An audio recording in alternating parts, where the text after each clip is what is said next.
Feeling overwhelmed every time a new patient rolls into the ER? You're not alone.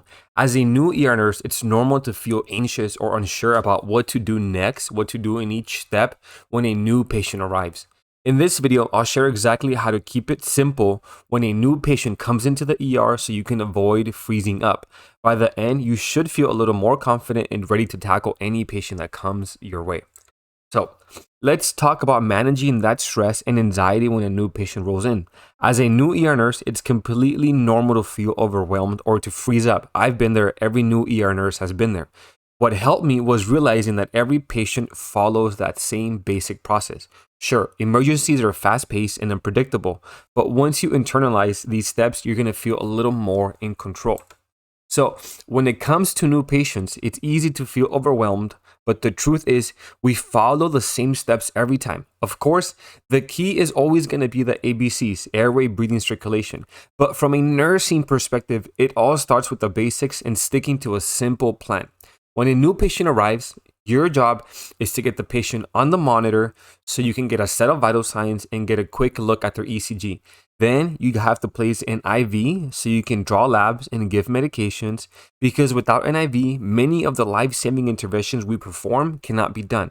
Then, after getting them on the monitor, getting a set of vitals, looking at the ECG, placing the IV, you're going to start performing your physical assessment and asking questions. Then, you're going to address any life-threatening issues and carry out the ordered interventions like medications or other treatments. But no matter the patient or the situation, this sequence remains the same. It's your foundation.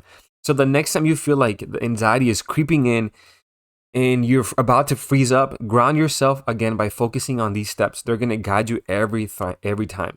You can't do anything again without having them on the monitor and at least having an IV. So when those patients come up, focus on those steps, right?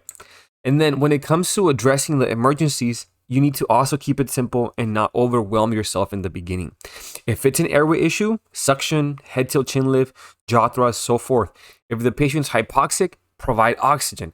If they need to get intubated, start getting RSI medications ready and call the RT. If your patient's hypotensive, start spiking fluids, start thinking vasopressors, start thinking of where you're going to get him, or if you need to mix him. If your patient is going to need blood, start getting the tubing ready. If it's an ECG rhythm issue, start getting the crash cart and the defibrillator ready. If the patient's altered, start simply with checking a point of care glucose. Of course, there are complexities associated, but try to keep it simple for yourself, especially in the beginning so that you're not overwhelming yourself. For example, again, if they're hypoxic, provide oxygen. The next step would be, well, is it a CHF exacerbation and they need a little bit of CPAP or BiPAP? Or is it an asthma exacerbation and they need a breathing treatment with albuterol and Atrovent? And then when it comes to them being hypotensive, is it from septic shock? We know we have to give fluids, antibiotics, and even it may lead to pressors. Or is the hypotension as a result of a third-degree heart block? Well, we need to start pacing, right? But in the beginning, I want you to keep it simple for yourself. When issues come up, when emergency life-threatening issues come up, it can be very stressful. I know it was for me. I know it was for a lot of nurses. My heart would start racing and I would feel like I wasn't ready. But what helped me, of course, besides knowing that my preceptor was there and that they were going to jump in, it was to also keep reminding myself to take a deep breath, to think about it. What's the important thing to do right now? And again, my thought process was not perfect. Yours is not going to be perfect because you're new. But as time goes on, as you keep on trying, as you keep doing your best, your thinking is going to be more refined and you're going to be able to anticipate and be proactive despite how sick the patient is. But again, keep it simple. When a new patient arrives, fall back on the basics. Get them so that you don't freeze, right? Get them on the monitor, obtain a set of vital signs. This way you're going to quickly see how they're satting, their heart rate, their rhythm, and their blood pressure. Then place the IV, start drawing labs, and even addressing issues like that, like giving IV fluids if you need to. Then continue or you start your assessment and ask questions, right? This, of course, includes going down the ABCs and the secondary assessment. I've made videos on these specifically on the ABCs and secondary assessments, so please watch those. And then finally, address life-threatening issues as they come up. For example, if it's an airway thing, place an NPA in bag if needed, provide oxygen, give IV fluids, handle deadly arrhythmias, and so forth.